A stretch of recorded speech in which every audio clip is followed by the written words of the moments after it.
धर्मपाल जी की एक किताब है द ब्यूटीफुल ट्री, जिसमें उन्होंने अंग्रेज़ों के आने के पहले या अंग्रेज़ों जब आए थे उस समय उन्होंने जो सर्वेक्षण की अंग्रेज़ों ने, उस सर्वेक्षण में भारत के विभिन्न इलाकों में वो सर्वेक्षण हुए। बंगाल बिहार के इलाके का सर्वेक्षण हुआ। बंगाल बिहार का इलाका उस समय बहुत बड़ा था। अभी तो वो उस समय का बंगाल मतलब आज का बांग्लादेश भी उसमें शामिल है। तो इतना बड़ा क्षेत्र, उड़ीसा का भी कुछ क्षेत्र शामिल है। और उत्तर पूर्व के जो राज्य हैं, त्रिपुरा, मणिपुर, ये सब भी शायद उसी में हैं। तो बहुत बड़ा 1 लाख गाँव की बात हो रही है वहाँ पे। आज भारतवर्ष में करीब 5,60,000 70,000 गाँव होंगे। जब हम लोग एक थे, पाकिस्तान बांग्लादेश सब एक था, तो उस समय करीब 7-7.25 लाख गांव थे, है ना। तो 1 लाख गांव सिर्फ बंगाल बिहार के इलाके का सर्वेक्षण है। उसी तरह का सर्वेक्षण दक्षिण भारत का है। उसी तरह का सर्वेक्षण बम्बई और कराची की एरिया का है, जिसको बॉम्बे प्रेसिडेंसी कहा जाता है। और उसी तरह का सर्वेक्षण पंजाब के इलाके का है। उस समय का पंजाब आज का पंजाब नहीं है। उस समय के पंजाब में आज का हिमाचल, आज का हरियाणा, ये तो है ही। कुछ जम्मू का भी इलाका है, आई थिंक पठानकोट वगैरह का इलाका, और पूरा पश्चिमी पंजाब जो पाकिस्तान का हिस्सा है। तो वो बहुत बड़ा इलाका है पंजाब। तो ये 4 बड़े सर्वेक्षण उसमें मिलते हैं सर। ये करीब 18वीं शताब्दी के अंत का और 19वीं शताब्दी के शुरुआत की बात है।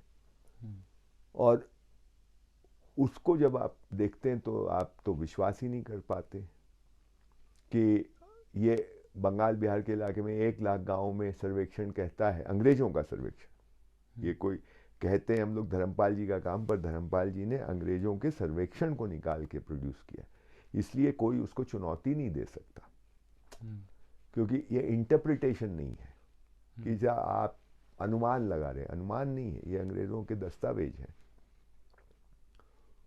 और उसमें वो कहते हैं कि 1 लाख गाँव में, वो विलियम एडम्स की रिपोर्ट में, कि बंगाल बिहार के 1 लाख गाँव में एक भी गाँव ऐसा नहीं है जहाँ पे स्कूल ना हो।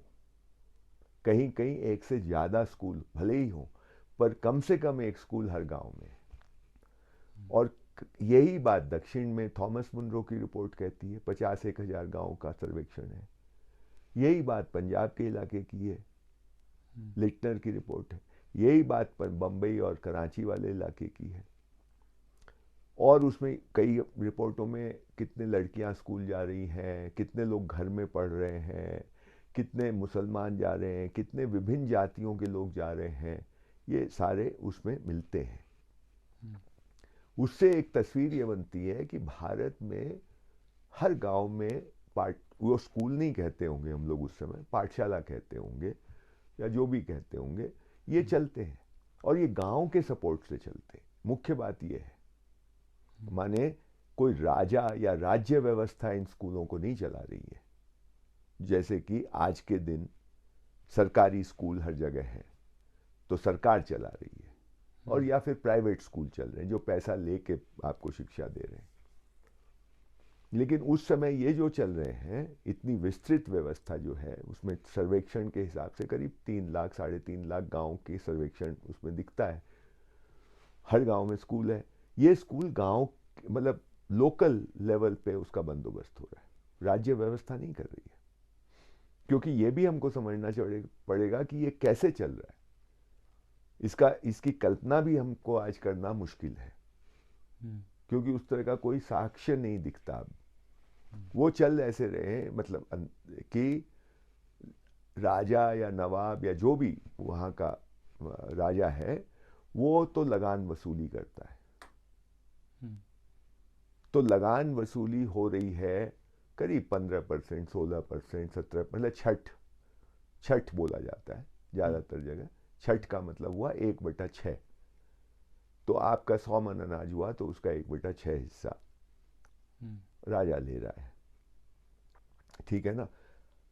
आप कभी कभी कोई बहुत संकट का काल आ गया, जैसे लड़ाई वड़ाई हो गई, तो राजा 1/4 भी ले लेता है। तो ये फ्लक्चुएट करता है 16-17% से लेके 24-25% के बीच में कहीं उससे भी कम है। और ये जितनी आपकी पैदावार है, मतलब एक हर साल एक जैसी तो नहीं होगी ना, कभी ज़्यादा कभी कम, तो जितनी भी पैदावार है उसका प्रोपोर्शन लिया जा रहा है। समझ गए? ज़्यादा हुआ तो भी वही हिस्सा, कम हुआ तो भी उतना ही हिस्सा, मतलब वो भी कम ज़्यादा हो रहा है। समझ रहे हो ना? 100 मन का 1/6, 50 मन का 1/6, तो 1/6 कम हो जाएगा ना, 50 मन का 1/6 कम होगा, 100 मन का ज़्यादा होगा। और कुछ गांव हर इलाके में छोड़ दिए जाते हैं, मतलब छोड़ दिए जाते हैं का मेरा मतलब है उसका लगान उनसे राजा नहीं वसूल करके वो लगान समाज को वापस कर दिया जाता है। मतलब उसका आधिपत्य, उस लगान पे जो आधिपत्य राजा का नहीं है, ये परंपरा से चला आ रहा है।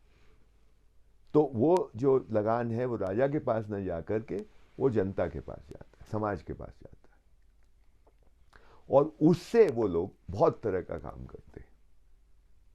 मरम्मत का काम, सड़कों का काम, नहरों का काम, तालाबों का काम, स्कूलों का काम। वो उनको राजा के पास जाके बजट मांगने की जरूरत नहीं है, है ना? वो स्वायत्त है, उनके पास शक्ति है कि वो उसका जैसे चाहे वैसे इस्तेमाल करे, राजा का कोई हस्तक्षेप नहीं है उसमें।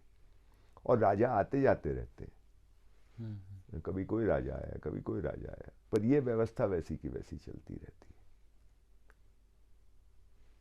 ये बहुत बड़ी बात है। आज हमको बजट मांगना पड़ता है ग्राम पंचायत को कि भाई हमारा बजट इतना बढ़ाइए, कम करिए, जो भी है। वो बजट वो तो उनको फिक्स, वो जा ही रहा है उनके पास, राजा नहीं दे रहा है। खैर, तो इससे ये चल रहे हैं। अब क्या है, क्योंकि हमारा इतिहास ठीक से हमारी नजरों से लिखा नहीं गया है। हम जो इतिहास पढ़ते हैं और जो दिमाग में हमारी तस्वीर बनी है हमारे विगत की, हमारे पास्ट की, वो बनाई गई है एक खास तरीके से। इसलिए हमको इन चीज़ों का, धर्मपाल जी को भी कितने लोगों ने पढ़ा होगा? मैं देश में मेरा अंदाज़ा है 20-50 हज़ार लोगों ने पढ़ा होगा, है ना? ज़्यादातर लोग, मैंने ही जब पढ़ा तो उसके पहले मेरी भी दिमाग में कुछ और ही बात थी। मुझे लगा कुछ गुरुकुल होंगे, वहाँ ब्राह्मण बच्चे जाते होंगे, शास्त्र वास्त्र पढ़ते होंगे, वेद पुराण पढ़ते होंगे। ऐसा नहीं है। ये पढ़ के पता चला नहीं, उसमें तो सब्जेक्ट की लिस्ट भी दी हुई है कि क्या क्या पढ़ाया जाता है। व्याकरण पढ़ाया जा रहा है, गणित पढ़ाया जा रहा है, ज्योतिष भी कहीं कहीं कुछ कहीं ये कुछ चीज़ें फिक्स सी हैं, भाषा और व्याकरण और गणित वगैरह, लेकिन कुछ चीज़ें अलग अलग स्थान पे अलग अलग चीज़ें पढ़ाई जा रही है। कुछ लोगों को ज़्यादा पढ़ना हो तो वो लोग काशी जाते हैं पढ़ने के लिए आगे, ये सब भी होता है। बंगाल में भी कई ऐसे सेंटर्स हैं जहाँ जाते हैं लोग पढ़ने के लिए आगे की पढ़ाई, अगर उसमें ज़्यादा घुसना है तो।